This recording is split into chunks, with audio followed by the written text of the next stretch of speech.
Hello, and welcome to Treadmill Sessions with James. No, I'm just kidding. Today we're going to talk about zinc, and we're going to talk about all the benefits of zinc, the best way to take zinc, and why you should be taking zinc. So, number one, it helps with the synthesis of testosterone and other hormones, estrogen, testosterone. It's actually responsible for the activation of 300 plus enzymes in the body. So zinc is very important. And a lot of people aren't getting enough zinc. And some people might even be zinc deficient. How can you tell if you're zinc deficient? Well, you can look on your nails. If you look really closely, you can see you might have these, come on, focus. You might have these white dots. It's not gonna focus, but you kind of have these white lines in the middle of your nails if you're zinc deficient. And I just have a couple, so I need to take just a little bit more zinc, or my body is having trouble absorbing the zinc. So testosterone and hormones is one of the main benefits of zinc, very important for development and everything. The next benefit is the immune system. So if you're like getting sick regularly and everything, or maybe you even have allergies or something, this can help against that. If you're getting regular or optimal amounts of zinc, you're not gonna get sick. I can't remember the last time I've gotten sick. It's been a long time, like nose sick or like stomach sick. I haven't gotten that. And maybe that's been because I've been keeping up with my zinc levels. So it also helps with the activation and formation of T cells. And T cells are like the defenders in the body. The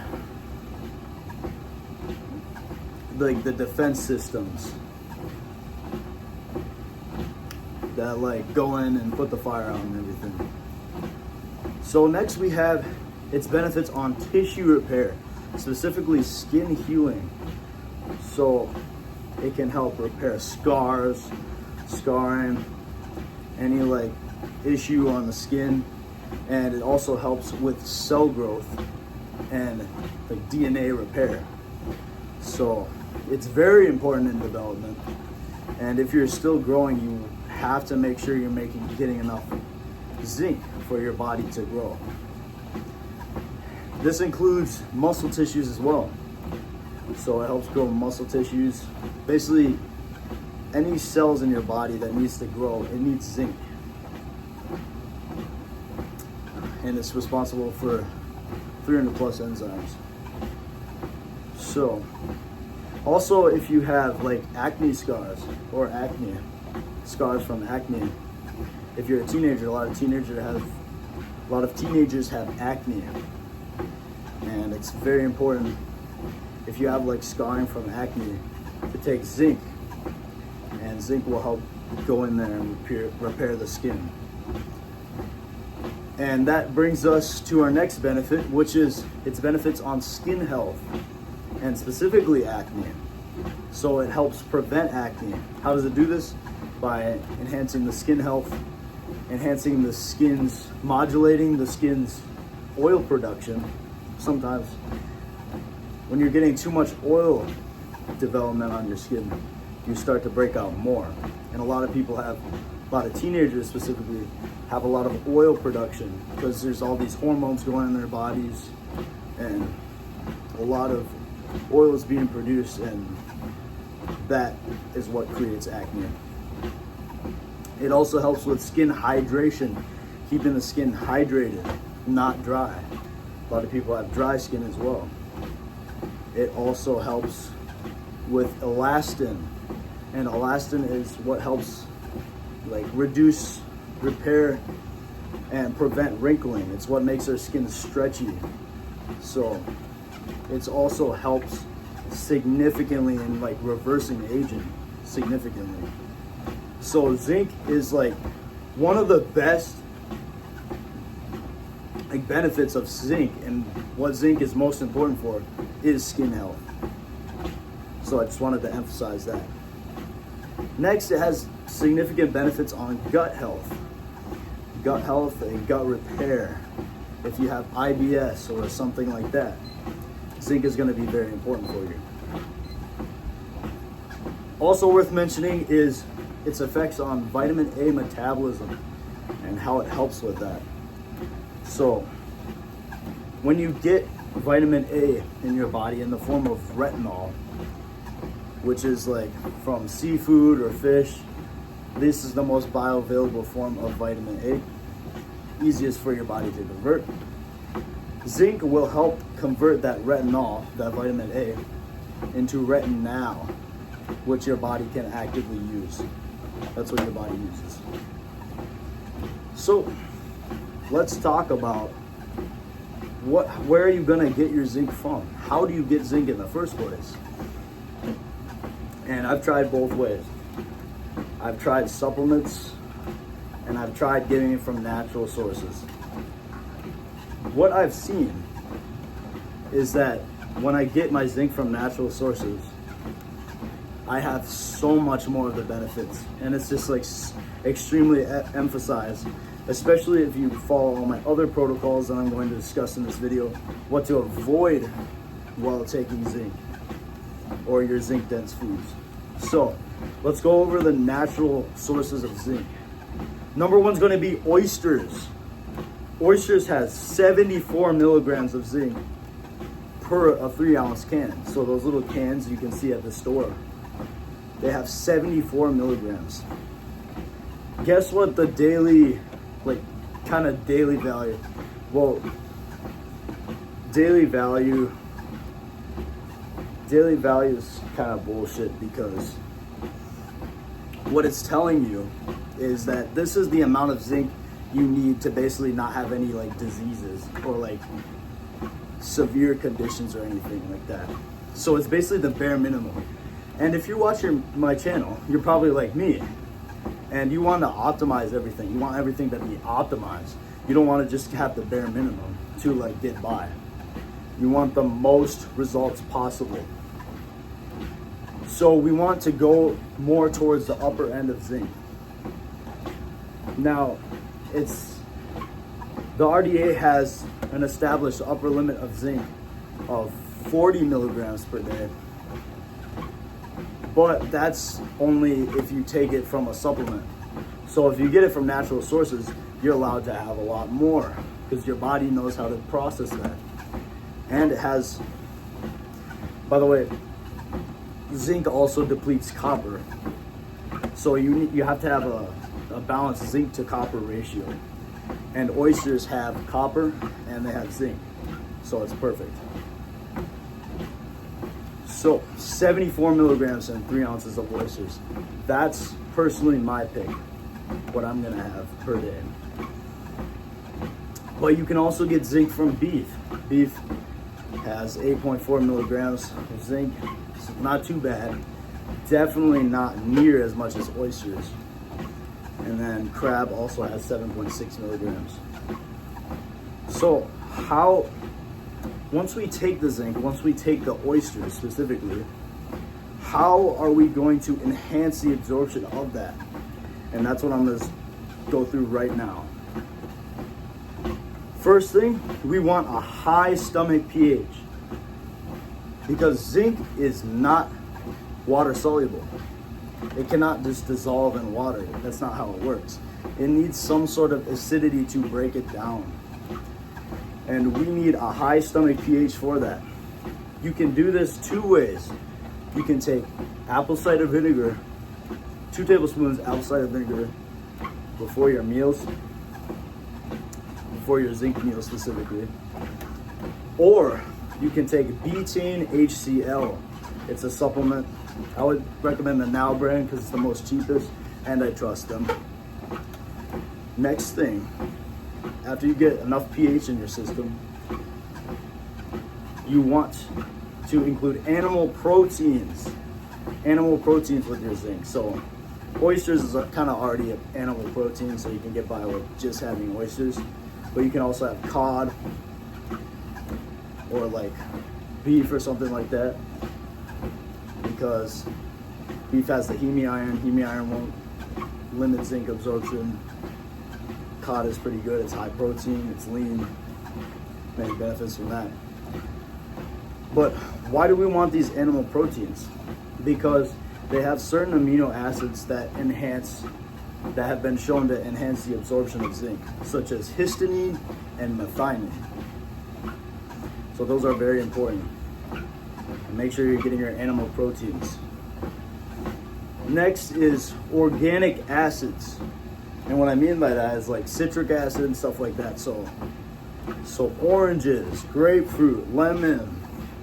You want to be having these with your zinc, with your oysters. Next is soy saponin BB. This is a supplement you can take. It extremely has been shown to enhance the absorption of zinc, along with another supplement called Panax ginseng. So if you really want to up your zinc absorption, you want to take these two supplements along with it: soy saponin and Panax ginseng. So now we've gone over every single thing you can do to enhance the absorption of zinc, to my knowledge.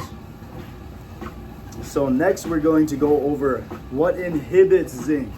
What should we not be taking with zinc? And when I'm mentioning these things, some of these things are good foods. Some of these things that are going to inhibit zinc are good for you.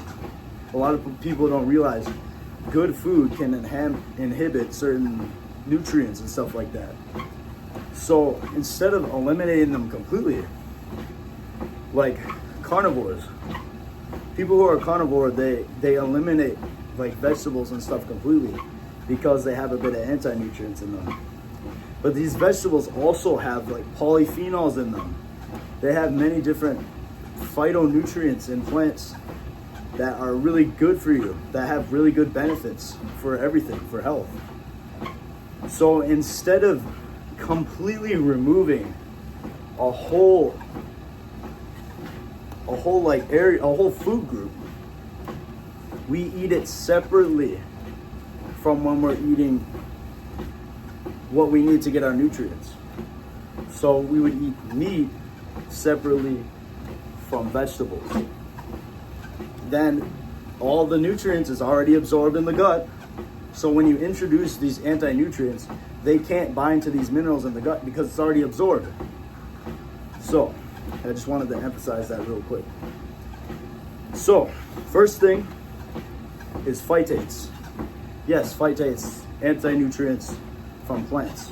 We want to not be eating plant foods, mostly plant foods, with our oysters because they'll reduce the absorption. We want to have those meals separately. We want to have a vegetable meal separately. Next is soy protein. You want to avoid having soy with oysters. Next is polyphenols. Polyphenols, procyanins, tannins, EGCG. So like green tea or cacao, chocolate, stuff like that. These have polyphenols in them that will actually inhibit zinc absorption. So we want to avoid those. Also, high fiber. So basically we want to avoid vegetables and we want to avoid nuts and seeds while we're having zinc. We want to separate those in a window of around 2 to 6 hours. Separate you having zinc from you having like vegetables. And that's why most people recommend taking zinc, the supplement, on an empty stomach. Because if you have like grains and stuff like that, that will reduce its absorption. Along with fiber, high fiber can cause problems with zinc absorption, and your zinc absorption will not be optimal if you have a bunch of fiber. So things like oatmeal, like rice, apples. You want to avoid kind of these starchy things while you're having zinc. And just be patient. Just wait 2 hours, and then you can knock yourself out. So next we have high calcium. High calcium can reduce the absorption of zinc. Now, dairy is okay if you have milk, because this is a naturally occurring source. It won't affect the absorption of zinc as much, unless you're having like an entire gallon of milk in one sitting. But you probably won't do that. You're not that crazy. The most I ever really have is like half a gallon. Yeah, I've had like half a gallon before and just like drank the whole thing in one sitting. And I was like, okay, yeah, I'm satisfied now. So unless you have like a bigger appetite than me, which is probably pretty unlikely. I'm very hungry all the time. Then you should be okay. Have as much dairy as you want with your zinc. And next is non-heme iron. So a lot of people don't know, eggs are actually a high source of non-heme iron. This is different from heme iron. Heme iron you get from like steak and like other based like fish and stuff like that. Like animal based foods have heme iron, which is the best absorbed iron. This is the non-heme iron, which is harder for your body to convert. It's harder for it to get into the system. Another downside of non-heme iron, and why it's on this list, is because it inhibits zinc absorption. It competes with zinc for absorption, and therefore limits its absorption.